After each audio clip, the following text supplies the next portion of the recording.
As a performer, your body is there. Hi, I'm Mad Kate, and you're listening to S.W.E.A.T, Sexuality, Work, Extraction, Art, Theatrics. S.W.E.A.T is a series of conversations about performance and performativity of the sexual and sexualized body at work, where work is broadly defined as the labor of survival, the labor of care, creativity, and capital A art. How exactly do we define our work? And how does that work entangle and circumscribe our sexual identities, our creative lives, and the way in which we provide care? How do we perform tasks, acts of care, and identities? Anchored in our always already racialized and sexualized bodies, our complex intersectionalities, these conversations are a means of relating through work to each other. I hope they contribute to dialogues which normalize sex work as work, and all work is deserving of respect, healthy conditions, and a living wage. When I travel, I do play music with people that I work with and I want to understand. And what a best way to learn some communities or some music communities than playing with them. My guest this month is senior lecturer in Ethnomusicology at Keele University, Dr. Fiorella Montero-Diaz. She has a degree in sound engineering and piano performance from Peru, her country of birth. She later moved to the UK, where she was awarded several international student excellence grants and graduated with distinction from Goldsmiths University, London. I think the day that we understand that we are oppressors and oppressed at the same time, I think that is the day that we may start changing. Dr. Montero-Diaz is known nationally and internationally for placing music and the arts at the center of debates on race and class equality, anti-racist strategies, conflict transformation, and the creation of new citizenships within contemporary post-conflict urban societies. Her impactful work has contributed to shaping cultural policies in Peru and has been lauded by ministers, policymakers, and human rights and peace organizations in Latin America. I was very pleased to have met Fiorella at Queer Survival, Organizing and World-Making inaugural summer school of the LGBTQ+ Music Study Group at Humboldt University in Berlin last summer.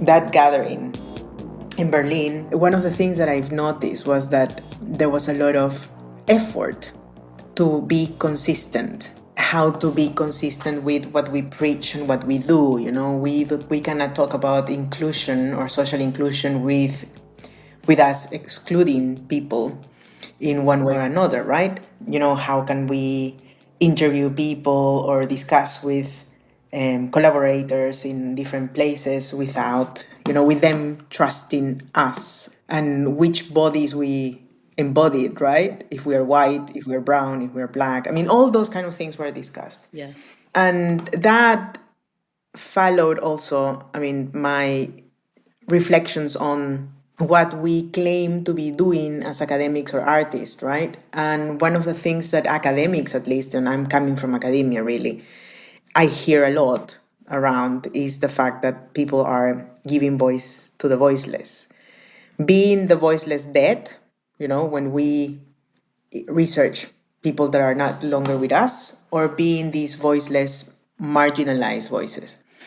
And that sounds very pretty and very heroic, but it's not really what we do. And I really kind of get into trouble when I discuss these kind of things, because that, it's not what we do. It's inconsistent. What we do is to amplify from a different platform something that other people are doing. Like if I work with artists, and artists are amazing doing their artwork and they are already having an audience, but my audience or the people that I, work with, they are not familiar with them because they're not in the same circles. It's not that the artist doesn't exist. Of course it exists, and of course it's successful, and of course it's doing fantastic work and impact, but other segments and demographics of the city or the country or the world don't know these people, right? So what we do is amplify that, is make that voice a bit louder so that it reaches other corners of the room. Right. But we are not giving voice to anybody. Honestly, if it's kind of the opposite, actually. They are giving us an opportunity to discover something. Discover as in to really delve into the realms of work that somebody else is doing, and then just making others know about that. I mean, I talk like that because I work with artists, right, and activists and artivists and collectives that are marginalized. But I mean, in other areas of academia, it's also the same thing. I mean, people just amplify. So I like that. I like that concept that we have of how to make our lives consistent with what we do, and it's impossible because human beings are inconsistent Yes. and a bit incoherent. Yes. Yeah, it's really, really hard to be consistent. As we are doing something that we ourselves kind of disagree with, we make the excuse or the justification. For example, like, oh, I really hate Amazon, but I knew that I needed this thing tomorrow, and so I just did it. And I mean, I wonder about these things because I I know it's impossible to avoid these contradictions, and yet I also think the amount that we also allow ourselves to have these contradictions does contribute to some of the major pileup of inequalities. I think it's because also, I mean, one thing is what you said, right? I mean, human beings, they struggle. I mean, we struggle. As I said, I think also in Berlin, I said that, people do believe that our brains are designed to be these fantastic machines, but we are not designed. We evolved, we learn from the past, and then we move. So our brains have lots of limitations, and we actually know what 20% of what our brains can do, and not only about the potential of what we can do, but also how can we act, how consistent can we be, how moral, how ethical, and all these kind of things. And I mean, the world is so unequal, and it has so many things. I mean, if you think about it, right? I mean, Amazon, for example, PayPal. I was thinking about transferring money to a friend that is struggling in Peru, and that he only had PayPal, and I'm like, oh my God, am I going to use PayPal? Because it's owned by this awful person, and I mean, it's and then you think, newspapers, media, who runs all of it, who is behind the campaigns in presidencies, who is, I mean, and we just get depressed, honestly. And if we start battling all battles, then we won't have any optimism, I think, to keep on living in a way. I mean, I don't want to sound really gloomy, but it is kind of true. So I think you just have to choose certain battles that are more resonant to you, and to maybe also resonant to humanity. But I do believe in small changes, and people that do have bigger platforms, they do have more responsibility to push for bigger changes, I think. And that's part of this amplification of voices that I was referring to. If you are in a position that you can amplify in certain spheres of power, then do. And if you are not, then keep doing the work that with the local impact or the regional impact that is producing, because other people will amplify that if we act as a team. And I did observe, for example, and I think I mentioned that to one of the participants in Berlin. After a while, I don't know if you noticed, for example, people were using those words. People started using amplification and not reproducing or basically speaking for others. The term collaborator and not informant starting to be used. There are changes that happen if somebody calls out for them. Yeah, I think you're right. Yeah, we can't take on everything all the time. Also, a lot can be garnered from the depth of time and the slowness and care that we take in one small space, which kind of reminds me about Yeah. the idea of amplifying a community. Because one thing I've noticed when I have worked with different communities is that I always feel the longer I stay or have the chance to stay, the more or the longer I wish I could stay, because it feels like to really get to a place that I feel somehow authentic about, or really consistent about the way in which I try to amplify, has to do with the amount of time I spend getting to know someone, and the trust that gets built. And I'm curious about your experiences doing that, like how much time you get to spend in communities, and maybe like how long it takes to build these kind of relationships of trust in which amplification can happen, in which active listening can happen. Yeah. Okay. But that's a huge question, because again, I think I'm going to be controversial here, because academics, one of the things that I challenge and one of the things that I criticize in academia is, especially in fields like anthropology, sociology, ethnomusicology, everything that has to do with field work and ethnography. So we are people that travel, spend time with communities, and talk to people, learn from them, build friendships, and then leave. Mm-hmm. And more, because of the pressures of grants and the pressures of funding and the pressures of, the crisis of higher education that I think is worldwide. It's not, it's not only in certain countries. I think we're all affected by that. Academics are chasing the next grant, the next grant, the next grant. So it's basically the next funding. And the problem is that the more you offer, the less time you have to spend in communities. The more time you will spend writing a book, writing a journal article, doing all this networking and blah, blah, blah. And the less time you spend really in communities, learning from the people, sharing with the people, dialoguing with everybody, and becoming part of the community that you are trying to understand. Yeah. So you have then scholars that build their research, their life research, scholars that support their research and their books and their journals in fieldworks and trips that are so short. So some academic may go to, let's say, Peru, and then stay there for 2 weeks, 3 weeks, and then return and write a journal article about that, and have lots of conferences about, supported in 3 weeks in the country. And I mean, there's certain value on that, because there is distance, there is lots of things that you want to say, but you cannot say that you know the community. Yeah, definitely. I mean, so in my case, I try to do it differently. I don't jump from one research to another. I stick to one theme for a long time. So my first research, for example, I was very interested in studying the white upper classes in Latin America. And I don't know if you're acquainted with Latin America, but of course, in Latin America, there is only a 6% of people, depending on the country, but in the Andean countries, for example, there are maybe 5 or 6% of people in, let's say, the country that are part of the upper classes, right? The upper classes. So, I mean, we don't have royalty, so I'm talking about money. Yeah. Money class in a way, And so it's only 6%. And if you then analyze how many of them are white, so a minority of people in the upper classes that come from the English, the Spanish, etc., they are basically, in Peru, for example, they are 1.5% of the population.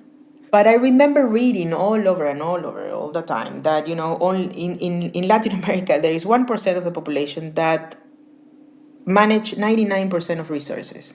Mm-hmm. And so I was thrilled for a long time to really, really study who are these white upper classes and what do they do nowadays, after the terrible internal conflict that we had in Peru, for example, from the 1980s to the 2000s.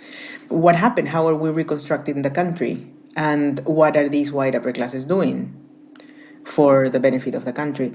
So, and of course, I'm an ethnomusicologist, so I'm not going to research into the sociological or the anthropological side of things, but I wanted the music side of things, which will give me a door to really explore how the white upper classes think and what do they consume, and if they feel part of Peru and if they feel part of the country, and how do they negotiate their identities with music, and how do they mingle with other people, and how, all those kind of things. Sure. So in order to know that, I couldn't go to Peru for a month and then come back and then claim that I know the white upper classes, a class that I don't belong to. Yeah. Can I ask you actually how you position yourself in terms of class or relative to this group of people? Oh, the thing is, it is very complicated, that one, because of course I am Peruvian. I mean, I was born there, and now I'm British. I got citizenship some years ago already. But in Peru, for example, my roots, let's call it, is I come from an indigenous dad. But of course, there is some Italian blood around there. Because we're not 100% indigenous. And then my mom is from the north and she's white, but she's a white kind of mestizo. So that's if I'm talking about ethnicity, right? But class, my upbringing in Peru, I would say that I was kind of upper lower class in a way. I would say that. So, but that the thing is that in Peru and Latin America in general, the classes are so segmented. So I went to a public school, in a very kind of like an area of town that will be considered dangerous, those kind of things. So it's very, very relative. But of course, I wouldn't even say that I was middle class. I was lower than that. But of course, my life, me leaving Peru at some point because of several issues. Because I can say that I escaped Peru and I went somewhere else, and then I did my life somewhere else. And of course, when I returned Peru, I'm not even part of those class systems anymore, because I'm a foreigner, and that makes me definitely, an upper class. So it's a very complicated relationship of how you live class in Latin America. I mean, if you're a foreigner and you're light skinned, you will definitely be located in a class that maybe you don't belong to. but they will see you like that because of your purchase capacity. Let's call it like this. But anyways, I mean, I wouldn't be, if you look at me and I know that you remember me, I wouldn't be associated with the white upper class at all. You're talking about different bodies also, less indigenous bodies. We are, indigenous peoples are more chunky. We are broader and darker, and we have features that are phenotypically very, very associated with indigeneity. And the white upper classes in Peru would be like European, lean bodies, lighter skin, blonde, lighter eyes, etc., etc. But they are still Peruvian. They are second, third, fourth generation of Peruvians, and they are there. So how am I going to know a community that is not mine at all in 1 month? I have to do extensive ethnographic work, which is impossible in universities because they won't let you travel so long. So you will have to do it year by year, by year, by year, by year. So I spent 15 years, for example, of my academic career researching that. Wow. That's And I great. still don't finish the book. I still have. That's amazing. And like what I find also so amazing about it is although it's a class that you don't find yourself, still you don't have theoretically the bridging of Yeah. language. And that's fascinating. It's like 15 years even in the country which you were born in and raised in. Oh yeah, and I learned so many things about that country. I changed my views when I started researching this. I was so depressed. I remember, to really acknowledge how racism and violence really, really traumatized all of us, and what trauma actually did to us. And so I learned so much about, not only about the upper classes in South America, and their music. I learned about, the country, and the reasoning of why Latin America is the way it is. Why do we keep choosing the authorities that we choose? Why is our relationship with the United States so tense? All of those kind of things I learned through the research, and I knew myself also too. I mean, I learned about many things about myself, but that was 15 years, and then in my new research, because I've only done three areas of research really, which was basically whiteness and class and music. That was the 15 years, and then I went into culture and citizenship. So, what is to be a citizen? And how do you enact cultural citizenship through music consumption, for example. And then I did that for maybe 3 years.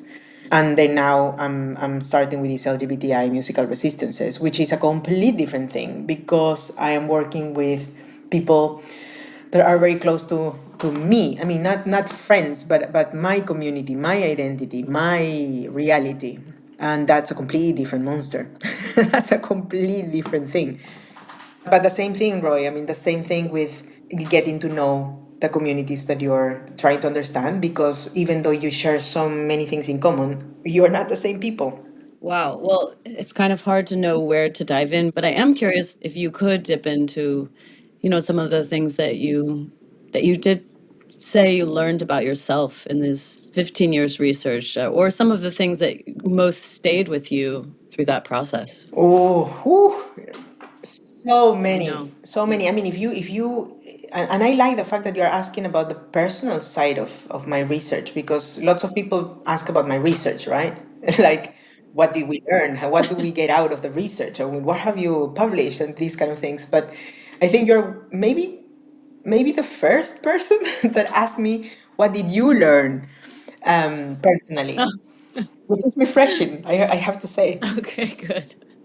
Because that's one of the, I mean, it's one area that I think all researchers, we do have, like, we learn so much about ourselves, and we have a reason to study the things that we study, but nobody cares about that. Everybody cares about the result, the outcome, the protagonism, the Yeah. I think I have maybe a naivete because I'm outside of academia, but there's a sense that it's maybe not appropriate to speak about oneself. I don't know if this is changing now in the new generations, kind of using more memoir styles, but it feels that like as we research changes us and then becomes dialogue in within the research. So if we leave ourselves out, like it's a real tragedy. Yeah, and I think I agree with you. And the thing is that even now, I think that the rule, in a way, the tacit rule, is that you have to be neutral and distant. And therefore, putting yourself too much inside your research is too dangerous, because then you blur the lines of the observant and observer, Hmm. But that is, I think that is so old fashioned, because human beings, we cannot. First of all, I mean, if we go to the roots of ethnography, basically were done by, empires in very rich countries that will send, white scholars to exotic lands to gather data and to then travel back and then not see these people ever again. They didn't even remember their names. Hmm. Some travel, some didn't even travel. Some sent people to the travels and then bring exotic material, and then they would just stay in their armchairs, and that's the reason that we call it armchairs academics. It's like they stay in their chairs, just gathering this data and then analyzing them from afar. So here we are not talking about communities at all, Right. and these are the pioneers of anthropology, for example, Right. and musicology also. So we are rooted in those kind of practices, and I think certain remnants still exist, and those are the notions of you need to be distant and far away. And and if you're a musician, for example, I'm a musician, and when I travel, I do play music with people that I work with, and I want to understand, and I play music. And what a best way to learn some communities or some music communities than playing with them. But when you play, you Yeah. cannot play and become distant. You play, you get vulnerable, you share emotions, you have a drink, you do talk to people, and learn to love these people. So am I being a bad academic because I am, less distant? So Mm. those are things I think to think about. So I learned a lot. I learned when I started my research. I started as a PhD scholar in 2000 and gosh 9, I think. That's when I started my PhD, and I was really really interested in see all in study all these white upper class musicians that were doing lots of fusion music with indigenous music and rural musicians, and they were doing all these interclass, interethnic, intercultural music dialogues. So the first thought that I had is like, oh my God, this cannot be equal. More than sure that some people get exploited in these dialogues. More than sure that people get appropriated. Yeah. So I wanted to search that, and I was surprised by all the things that I found. For example, I mean, I'm just going to tell you a very very small anecdote, just to illustrate one of my learnings. I thought, of course, that the white upper classes musicians were basically, they had all the resources, they had all the knowledge. Most of them were jazz musicians, and then I thought, oh my God, I mean, they have, I mean, they know how to read music. They went to conservatoires, and they were interacting with rural indigenous musicians that didn't know how to read Western music, that had a different concept of tempo, rhythm, melody, and I was just thinking, more than sure that they are discriminated against because they don't have formal knowledge. And those are my biases. I mean, those were my own biases when I started, because of course I'm not from the white upper classes. And for me, the white upper classes, well, meant something Yeah. already in my head. So I started doing my research, and my community in this case were the white upper classes. So I had to really get to know them, and I was surprised to see, for example, I was interviewing Marino Marcacusco, an indigenous violin player from Ayacucho, so the southern Andes in Peru, and he was playing with a very interesting band that was called La Sarita. And I talked to Marino and I said, okay, so how do you feel in this ensemble? And you bring your indigeneity to the forefront when you play. You wear your hat, your traditional hat, your traditional outfit. How do you feel? Do you feel used, or do you feel that you're contributing, and blah blah blah? And all my questions at the very beginning were to him, to see how he fit in this ensemble, right? There was, that brought many people from different classes together. And he told me, Marino said, "Are you asking this to the whites?" And I said, "No, I'm not, because who's going to exploit the whites?" I said. And then he said, "I do." And I was like, what were you talking about? It's like, well, I mean, it's not that I exploit them, because, I mean, it's not a systematic thing. But since I've been working with this group, I've been having more contracts in my town, in the Andean town, because I am a bit famous in the capital. So now I get to play a little bit more, and I do capitalize on that. And sometimes, I made the white upper class musicians think that they know more than they know, because I am very secure about what I know about my traditions and my things, and they need me. So if they need me, then I can negotiate in better stance. So, I mean, it's not that he was exploiting the others, it was not that, but he had a clear notion of what he was taking out of those kind of, music Right. ventures. And that was very eye opening, because then the more I spent time with Marino, the more that I get to know that he was so savvy about the technologies that he was using, the technique that he was playing.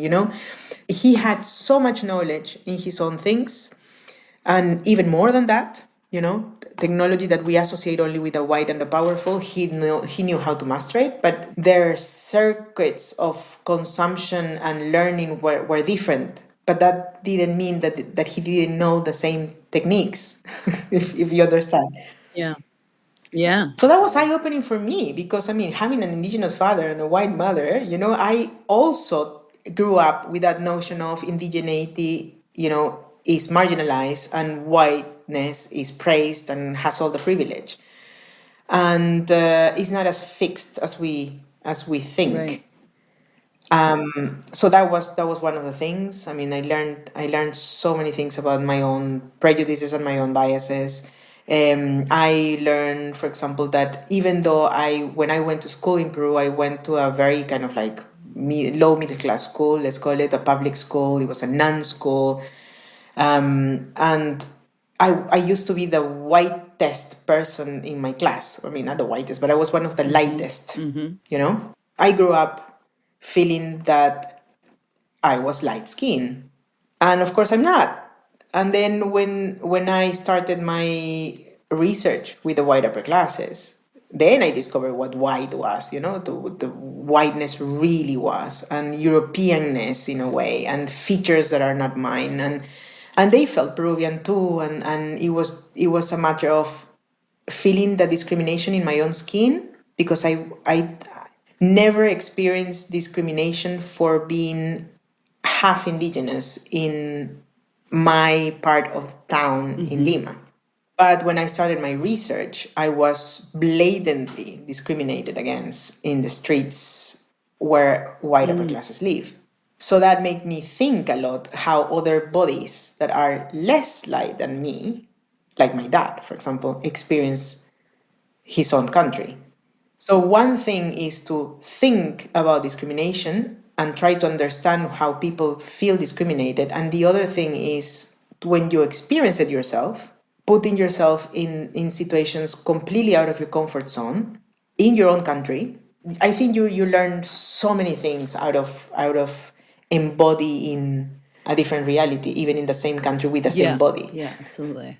Did you find that you were doing a lot of code switching? Were you able to do code switching? To a certain extent, really. I mean, because with my body, my face, my color, I cannot do so much code switching anyway. I mean, I could talk like them, dress like them, try to really get as close as I can, but I would always be categorized as somebody that didn't belong to that class at all. And it's quite interesting. It's quite really interesting to be like a spy in these spheres that we usually criticize, but we don't understand because we're not there. We cannot talk about, amplifying the marginalized voice if we don't really know who marginalizes them. No, but it's true. It's like, think about it. I mean, everybody puts their attention into marginalization from the point of view of the marginalized. And that's okay. We have to understand that. But it is a breach of marginalizers, let's call it like that, or I don't know, like, oppressors and, people that are oppressed. And it's a spectrum. It's not a binary. You cannot divide the world in oppressors and oppressed. We can be oppressed and be oppressors at the same time. Yeah. Border's always switching. Yeah, exactly, and we do it. I went to give a talk about women in sound engineering. Okay, and I was talking about that. So it's kind of like how women are not, they don't have the same spaces, and even more dissident than if you talk about non-binaries, transgender. It's even worse in these technological industries. So I was talking about this. And I was saying, and it's not us against them, right? It's not men against women, or cis people against dissidents. It's not that. It's we have to really think about our own roles. And I was talking about this, and then a woman came after the talk, and then she said, "Oh my God, I never thought about this thing about being oppressors and oppressed at the same time. I am in a sound engineering world, and I had, an interview. I was interviewing for the next engineer, and there was only one woman, and the woman was in, their late 20s. And I was so scared about hiring this person, even though she was the best fit for what I wanted. I was so scared because she was newly married, and I knew that she was going to ask for maternity leave. Okay. So I ended up hiring somebody else. And that's completely wrong. Yeah. And the person is a woman. Yeah. So that doesn't make you an ally immediately just because you share the gender. Right. And the same thing with, dissidents. You can be a part of the LGBTI community and still be, discriminatory, or you can still discriminate against, a non-binary, a transgender, a working class person that works, for example, in nightlife. It depends which is your class, which is so you cannot group everybody into the same sack. Right. And what we need to be thinking is less victimizing ourselves in clusters, but more thinking about what we do on a daily basis with the people around us, and being more, here we go again, consistent. Yeah. Yeah. But I think this is a great example of how difficult it can be to figure out what consistency is. For example, I've worked for 20 years in different kinds of band projects, and I would say, overwhelmingly, I've worked with male technicians, male mixing technicians, mastering technicians. And so when I really had more agency over my own band, because I wasn't always like the band leader, I've really advocated to work with women, with LGBTQI S4E11 folks, and to try to work with them almost exclusively, because I can't undo this process where I've already worked with so many male technicians and musicians, etc. But I can make a choice that's just different going forth. But on the other hand, then you have people say, well, what about this guy? He's really good. Are you going to make a choice not to work with him because of an identity politics, ideology? You get what I mean? These choices become complicated and murky. Like, well, what is it to act in resistance to marginalization, in resistance to structural inequalities? I think there's a space for everything, though. And also, there is something called, of course, positive discrimination. Whenever I see the data of how many transgender friends that I have don't get work or don't get formal work just because they are transgender, then of course, please do allow me to laugh if somebody tells me that I am favoring a transgender person because I want to work with a particular LGBTI community. Because honestly, it's like, yeah, I mean, go and compete in how many rejections these people have just by them looking at the picture, because in some places in Latin America, they still ask for the CV with a picture. Right. So then you have somebody with a gender neutral name and a face that cannot match. And then they don't get the job. And it doesn't matter if they're equal or not. Okay? So, like, for example, in the latest research, the project that I was talking about in Berlin, the whole network was thought of it being purely LGBTI. So I went to my partner, the person that is working with me is a gay guy from Colombia. He's an amazing musicologist, Luis Gabriel Mesa Martinez. I'm going to see him soon because we're going to do the research now in Colombia, Mexico, and Peru. So I'm really looking forward to go to Latin America really, really soon. And he's part of the community. And then we are working now with a musician who is a gay young person in Lima. And then we have a network that is full of, dissidents. We have intersex, non-binaries, and transgender. I'm non-binary myself. So and when I thought about it, I wanted it to be an academic, an interdisciplinary, and also intersectional group, but that was mainly LGBTI. So I think we have maybe 20% people that are not LGBTI. And that was because, it's good to have diversity, and it's good to have other people that are very, very good allies, and they are proven allies, not only named allies. And we're working together. But all the production team, for example, right now I'm working with a musician, and then all the production team of this musician is dissident, is from LGBTI communities. So I don't think it's wrong. Maybe if you are having a mainstream project that will require specific expertise, what I would do and what I do is really communicate this call in LGBTI communities so that I have people, applying from those communities thinking that they are going to get a job. So just basically enabling the fact, or maybe communicating the fact, that I'm not going to discriminate for any reason. So, but please do come. Because sometimes what happened with dissidents, Roy, is that they don't even go to the public contest, or they don't attend the calls because they think, oh, I'm not going to get hired. And that is something that we really need to change. So that's the reason I say that I think there is space for everything. There's nothing wrong to just do something exclusive with LGBTI communities, and there is nothing wrong to actually open it up to other people, of course, but trying to make this call disseminated among the communities that you really want to be represented. I know you're a pianist, so I'm somehow imagining you playing piano. I don't know if that's true, if that was a way that you contributed when you played together in these different contexts. I'm imagining or wondering if playing piano, like as a somatic act, as a physical act, is a place of home for you. And I'm kind of positioning that or juxtaposing that against these spaces which may or may not feel like home. For example, when you're researching the white upper classes, I'm imagining it doesn't feel like home, but maybe there are spaces that felt like home. Or maybe when you're playing piano in those spaces, you're able to find home. as opposed to, or in relationship to, when you're in these spaces with other queer folks, if that feels like home for you? Oh, that indeed is a big question because home is so complex. I don't think I have a home, for example.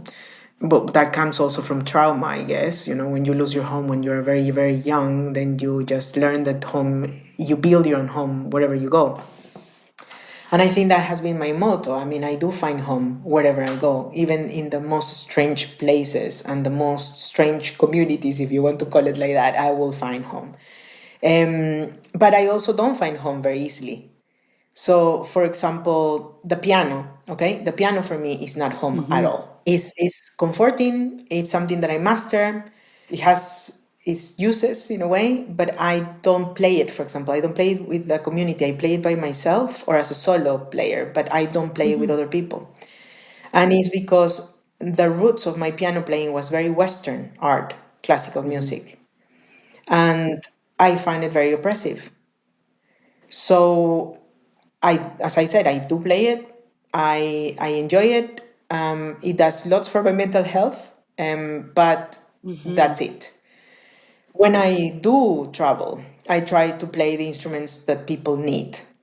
So, for example, if I am traveling and there is a rehearsal in a band and they said, "Oh, I need a bass, an electric bass," I will say, "Okay, I can do that," and then I jump in and then I play whatever. I might not be the best, but I Cool. can do it. And if we are talking about rehearsing, we're talking about having fun, then I can do that. So I usually play the cajon when I travel, which is the Peruvian percussion instrument that more than sure that you can associate it to flamenco. It's a box, it's a resonant box, but it is Peruvian originally, and I love it because it can recreate a drum set, a drum kit. So one of the things that always musicians lack is a drum kit because that is not that easy instrument to transport.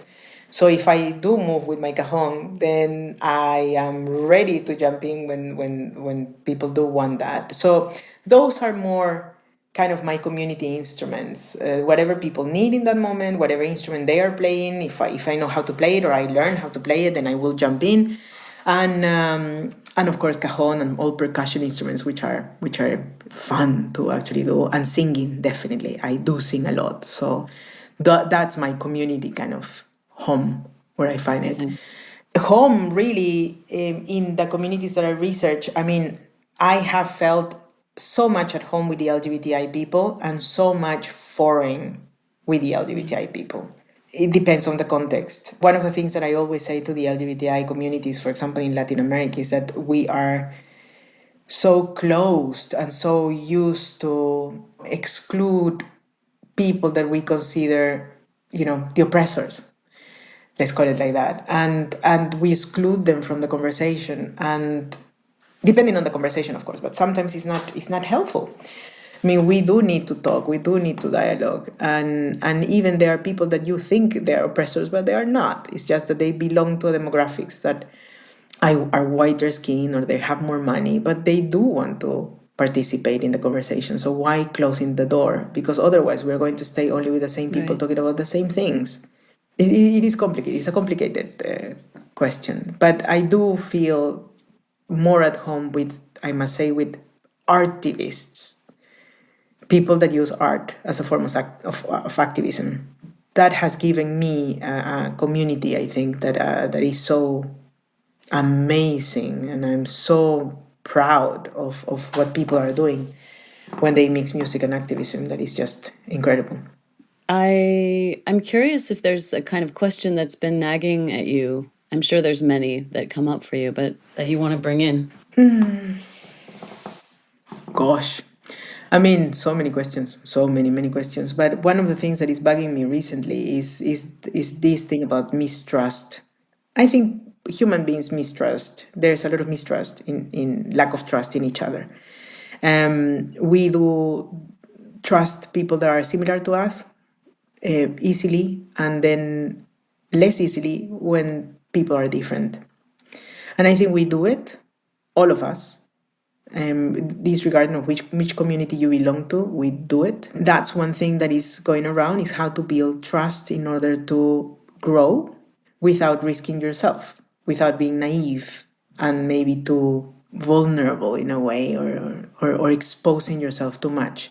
And I'm here talking about research, life, I mean, everything is that balance between trusting and protecting yourself, which goes hand in hand with the concept of safe space. I've been thinking about a lot about safe spaces. What is a safe space? What we consider a safe space? Is it really true that we are in a safe space when we are all together as LGBTI people, for example, in a circle and saying this is a safe space? Is it really? Do we all feel safe when we are together with what we call the same community? I don't think so. I think we have to reframe that concept of safety. Yes. So that's number two. And number three is how can we really fight violence, blatant murders. And here again, I'm talking about not only my research. You can extrapolate this to lots of things that are happening in the world. How can we get together and fight as a big world community? Do that. And I think the day that we understand that we are oppressors and oppressed at the same time, I think that is the day that we may start changing. The day that we don't see everything in binaries, and the day that we take more responsibility, personal responsibility for our own actions, and not as clusters. The whites do this, the indigenous do this. Okay, what do you do as an individual? So three huge things going around. Absolutely, absolutely. This idea of safety, I'm curious, what are the things that in a group situation either make you feel safe or unsafe? Like you personally, because I think it's difficult to find safe spaces because I think we have such different ideas of safety. Yeah, I mean, it's difficult because I think people do feel unsafe when you are faced with something that you don't understand, or when they are too different, so different that you don't match it with your own, I don't know, standards, ideas.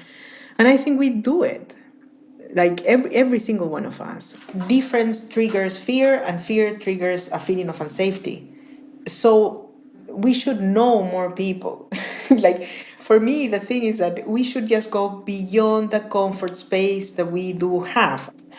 The more diversity that we embrace, and not only that we theorize about, but that we embrace, the better we are going to understand other people, and the more empathy we're going to have for the others, and the more real safe spaces that we are going to achieve. I mean, I will tell you one little anecdote just to finish. For example, in Berlin was this forum of very diverse people that come together from different parts of the world, really, to share research or share ideas or share projects. And that was done in Humboldt University, with amazing organizers. And then that's where you and I, of course, met. But when I arrived there, for example, I was very, very, very eager. And then one of the first things that I did when I met, I think, two or three people from the group, I said, "Oh, this is fantastic because this is our people." I said, "This is our people, and we're all gay here. We're all queer." And two of these people that I was talking to were not queer. And I said, "Oh, I didn't know. I didn't know that this was, I assumed that this was going to be LGBTI centric in a way." And I mean, I didn't apologize because I don't think I have anything to apologize. I was just like, "Oh, well, okay. Good to know." And I smiled. But inside I said, "Okay, okay, okay. So this is not only this." And for one second, I thought, keep that in mind, because they are not going to be all of us don't speak the same code. That's my thought. That was what my thought was at that time. So this sparked, like, that is to say, this sparked a sense of fear. In a way, sparked, this is not all my people. I don't know who are going to be here. And I start thinking, what can I say? How can I say it? How can I express it? Because there are some things that you will express within an LGBTI community that not necessarily is going to be welcome outside, which is stupid. But anyways, I mean, those are the fears that I still have. So I went there, and I went like this. And then I talked more to these two people, and they felt kind of the same. It's like, oh my God, am I in the right place? But they invited me, so I suppose I'm okay. And all right. So they started feeling the same thing that I was feeling. So why? Why did I assume that my people, why was I happy to see my people? Yeah. And why were they concerned about not being inside that group? Yeah. I mean, we can answer this, of course. I mean, there are many, many answers, a way to answer this. But this is just an example of the same thing that I was feeling, they were feeling, and maybe other people were feeling for other reasons. Yeah. Yeah, I love unpacking this question because when I really like string it out, I am wondering what is the fear there? I mean, if I'm speaking really plainly, if we go in as queer people into a majority queer space and then there's a few straight people, is the fear that we can't say some kind of catty thing that Uh-huh. we might say, Uh-huh. like, straight people, blah. Uh-huh. Like, Right. okay. Yes. So yeah, okay. So maybe we have to watch our language a little, which we anyway know is a generalization, and we anyway know it's not really appropriate, and we don't really believe it, but we're just letting off steam, or I don't know. Okay, we can't say those things. Yeah, I get it, but is it something to fear? But like, so I'm pulling it out more, and then I go, okay, is it that in our body we feel a sense of hypervigilance, or in the reverse, as a maybe someone who feels like they're in the minority, maybe because they're not an academic or because they are straight? Is it that they feel also like they might misstep in language, or that they're simply not welcome, and therefore there's like an energetic feeling in the body when you enter a space, like you don't feel welcome? And is that feeling of not feeling welcome inspiring fear, or just discomfort? Yeah, that's a discomfort. But I think, honestly, I thought, oh, this is fantastic. After I met these two people, for example, I was, this is great, because this is great because it shows me that I still feel those feelings of, okay, so how many other people are not going to be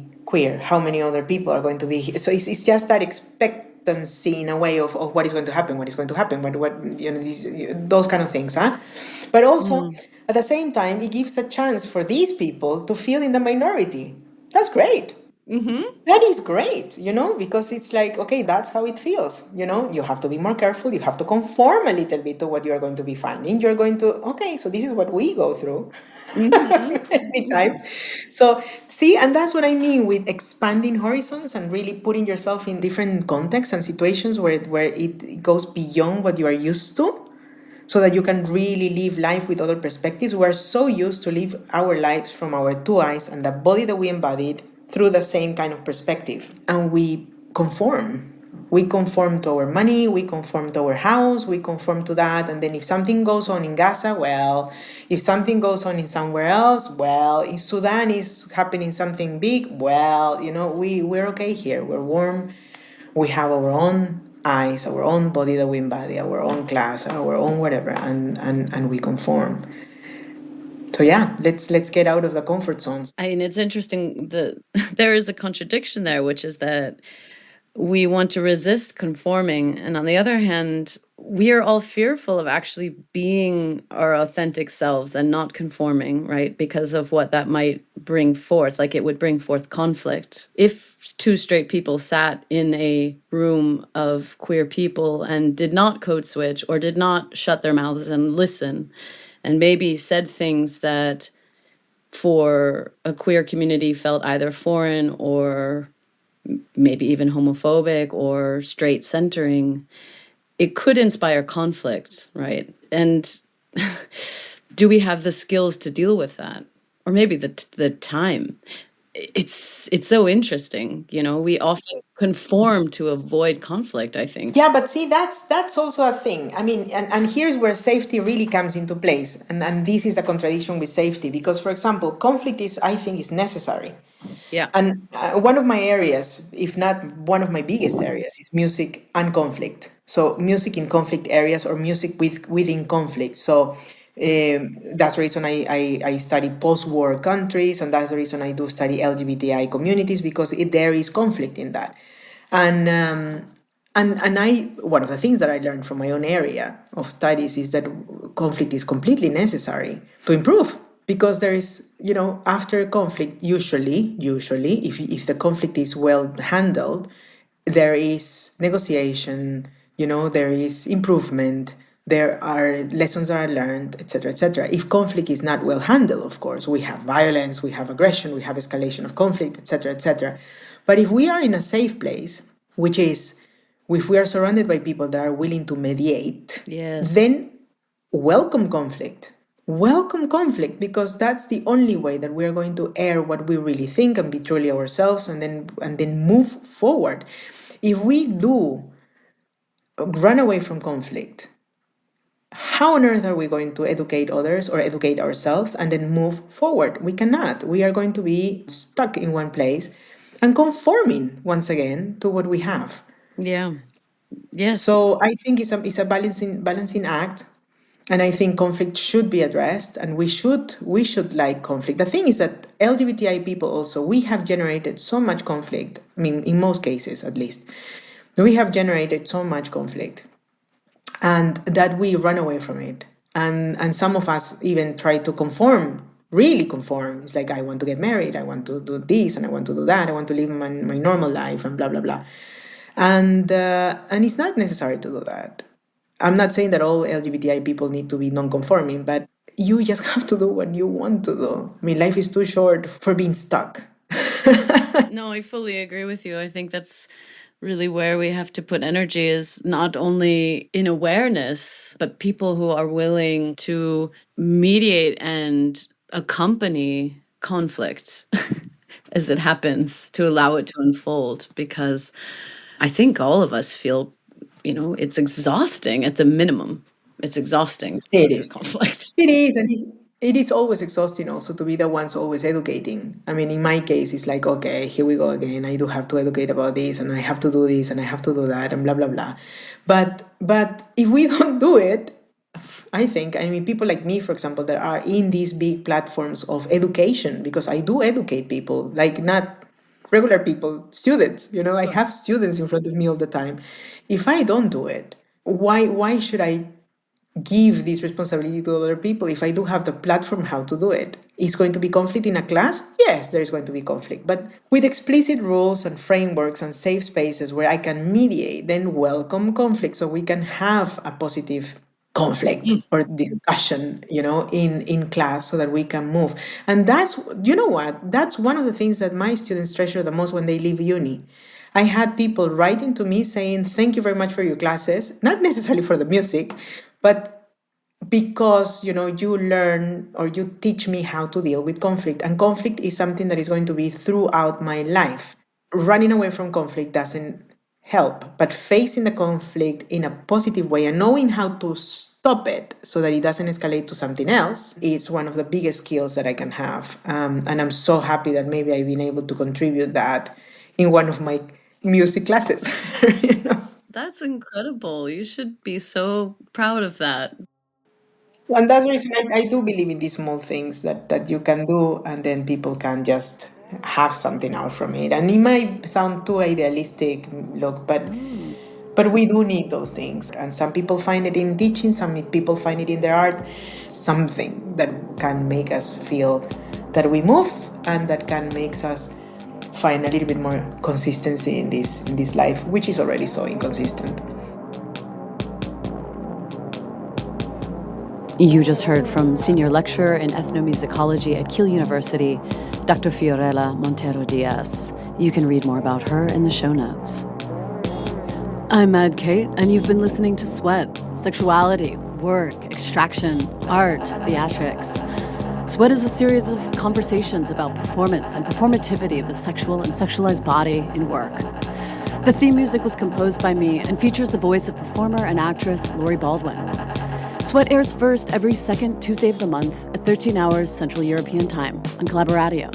Free Radio's Berlin-Brandenburg, broadcasting on 88.4 FM in Berlin, 90.7 FM in Potsdam, and streaming online at fr-bb.org. Afterwards, it's available for streaming wherever you get your podcasts. S.W.E.A.T is a labor of love. The best way you can support the show is by donating a few euros regularly to my Patreon page.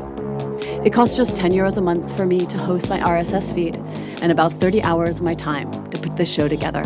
I would be very happy for your support to keep the show running. Thanks so much. Until next time.